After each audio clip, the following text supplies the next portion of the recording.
unequivocally the acts of vandalism, destruction, and burning of infrastructure, including live animals, that have taken place across Pakistan following the arrest of the NAB accused, Mr. Imran Ahmad Khan Niazi. This House also condemns the fascism in the country, including at the Jinnah House, where the Lahore Corps Commander residence was also set on fire while destroying valuable belongings of the founding father, Quaid-e-Azam Muhammad Ali Jinnah. This House also condemns strongly the violent attacks on the GHQ, memorials of the martyrs, historic buildings, mosques and schools which are set on fire and damaged. Recognizing and appreciating the vital role played by the armed forces and security agencies, including the Rangers and police, in upholding the sovereignty, safeguarding public order, and ensuring the safety and security of the people. This House extends its unwavering support and solidarity. Recognizing the importance of bringing criminals to justice and upholding the rule of law, this House calls for the swift and impartial investigation of these incidents while urging the government to take severe action against the perpetrators, regardless of their affiliations or political backgrounds, with due process. This House recognizes the constitutional imperative of an independent and impartial judiciary in upholding the rule of law, ensuring justice and safeguarding the democratic principles of a nation. It is essential that the judiciary functions without bias or favoritism, maintaining the trust and confidence of the people. This House expresses concern over overt bias in decisions by the Supreme Court that has undermined its credibility and impartiality, particularly if it favors one political party over others, by turning it in the mind of the people, public, into just another political institution. The court undermines its legitimacy and the credibility of its judgments. This House also strongly condemns actions that compromise the fair administration of justice and calls for transparency, accountability, and adherence to the principles of justice, impartiality, and fairness by the Supreme Court to restore public trust in the judicial system. Shukriya. Now I put the resolution to the House. The question is that the resolution as moved be adopted. All those in favor of the resolution may say aye. All those against it may say no.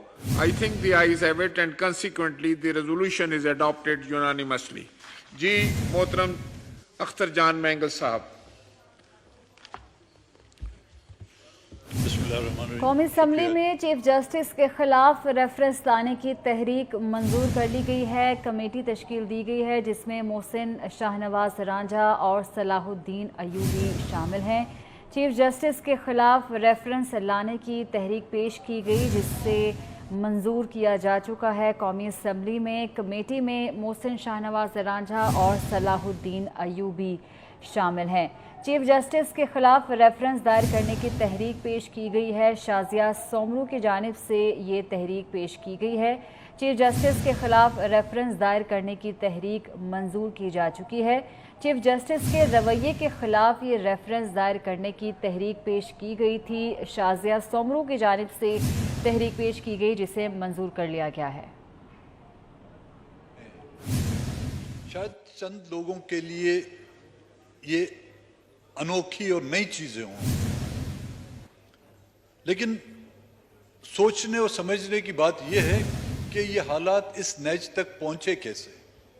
अचानक तो तूफान तो आ खड़ा नहीं हुआ। Natural जो disaster आते हैं उनका भी लोगों को अगर पता चले उसके लिए तैयारी करते हैं। अर्थक्वेक का तो पता नहीं चलता। आजकल तो मॉडर्न जमाने में सुनामी भी आती है। ये सुनामी नहीं जो आजकल चल रही है, जो कुदरती सुनामी, वो जब आती हैं तो पहले ही पता चल जाता, फिर उसको मुख्तलिफ नाम दिए जाते हैं। लेकिन ये जो वाक़यात हुए हैं, क्या ये एक दिन की पैदावार है?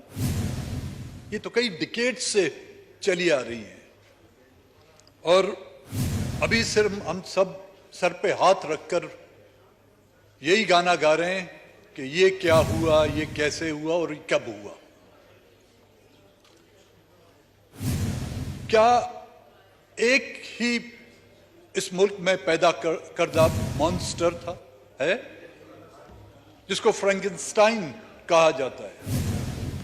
जब से पाकिस्तान वजूद में आया है, मुख्तलिफ अक़साम के फ्रैंकेनस्टाइन पैदा किए गए, मुख्तलिफ अक़साम के अज़दिया पैदा किए गए, वक्त ज़रूरत उनको इस्तेमाल किया गया।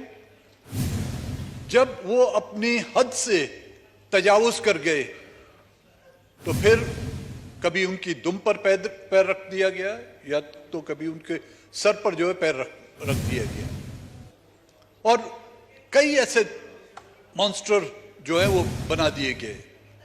उन मॉन्स्टरों के तो सर कुचले गए हैं, या उनका जो सॉफ्टवेयर है वो अपडेट है। कईयों का, मैंने पिछली मर्तबा कहा कि कईयों का जो मदरबोर्ड है वो भी ले जाते हैं, लेकिन वो जो क्रिएचर हैं जिन्होंने ये मॉन्स्टर बनाए हैं, जिन्होंने ये फ्रैंकेनस्टाइन बनाए हैं, उनके खिलाफ कोई आज दिन तक कोई कार्रवाई हुई?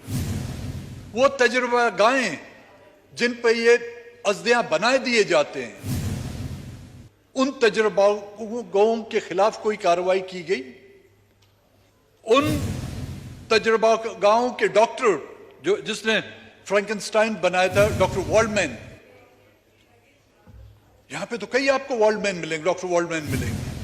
हर अद्वार में आपको एक डॉक्टर वॉल्डमैन मिलेगा। वो वर्दी में भी होंगे, वो शेरवानी में भी होंगे, वो जजों की कुर्सियों पे होंगे और हमारे और आपके दरवाजों पर भी बैठे होंगे। आज के ये हालात किसी के जिम्मेदार कोई एक फर्द नहीं, सिर्फ एक इदारा नहीं, हम सब इसके जिम्मेदार हैं। पार्लियामेंट इसका जिम्मेदार है, जुडिशरी इसकी जिम्मेदार है, ब्यूरोक्रेसी इसकी जिम्मेदार है, एस्टेब्लिशमेंट इसकी जिम्मेदार है। अगर ये अपने फराइज खुश असलूबी से अंजाम देते, एक दूसरे की टांग ना खींचते, एक दूसरे के मामलात में मुदाखलत नहीं करते, तो शायद आज मुल्क इस नैज पर नहीं पहुंचता। जनाब स्पीकर साहब,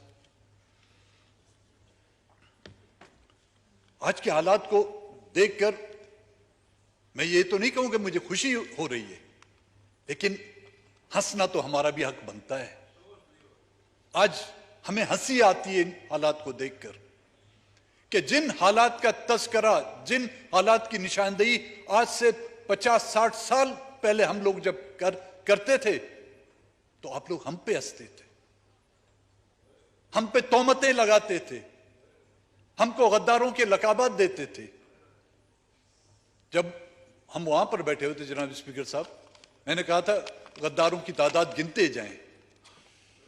मर्दमशुमारी भी, मैं जिस आज की इस मर्दमशुमारी जो 2023 की मर्दमशुमारी में जो पाकिस्तान की आबादी, कई सूबों की आबादी जो है कई 100% बढ़ रही है, आपके गद्दारों की भी तादाद माशाल्लाह इतनी बढ़ती जा रही है, चश्मे बदूर नजर न लगे।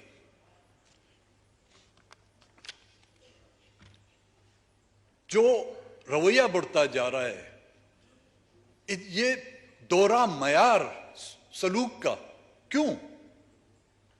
ये सिर्फ अदलिया नहीं कर रही, इस पार्लियामेंट ने भी वो दोहरे मयार जो है ना अपनाया हुआ है। 1960s में नवाब नौरोज खान और उसके दोस्तों को कुरान शरीफ का वास्ता देकर पहाड़ों से उतारा गया। किसी जज ने,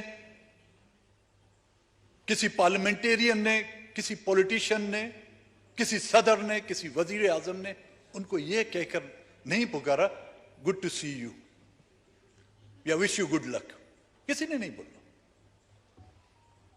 फांसी तक चढ़ाया दिया गया उनको जो कुरान शरीफ का वास्ता दिया था। नवाब नौरोज खान के बेटे ने जब उसको फांसी पर ले जा रहे थे तो कुरान शरीफ उसने अपने गले में बांधा हुआ था, तो उससे पूछा कि ये क्या है, इसको उतारो? कहता नहीं उतारूंगा मैं इसको, क्योंकि आप लोगों ने इसकी गारंटी दी थी मुझे। मैं जब वहां पर पहुंचूंगा फिर अपने खुदा से पूछूंगा कि जिस किताब और जिस के नाम पर यह मुल्क बनाया हुआ है, उस मुल्क के रखवालों ने, उस मुल्क के इक़्तिदार के मालिकों ने आपके उस कुरान, आपकी उस किताब की कदर नहीं की। उससे किसी ने यह नहीं पूछा कि गुड टू सी यू। कई हमारे अकाबरीन को जेलों में रखा गया। ये अली वजीर यहां पर बैठे हुए हैं, 26 माह उसको। YouTube पर गूगली न्यूज देखने के लिए youtube.com की सर्च बार में गूगली न्यूज टीवी टाइप करें। गूगली न्यूज के पेज पर सुर्ख रंग के सब्सक्रिप्शन वाले बटन पर क्लिक करना ना भूलिए। YouTube पेज पर अपलोड होने वाली वीडियोस से बाखबर रहने के लिए बेल आइकन पर क्लिक कीजिए। आपको हर नई वीडियो के बारे में नोटिफिकेशन मौसूल हो जाएगा।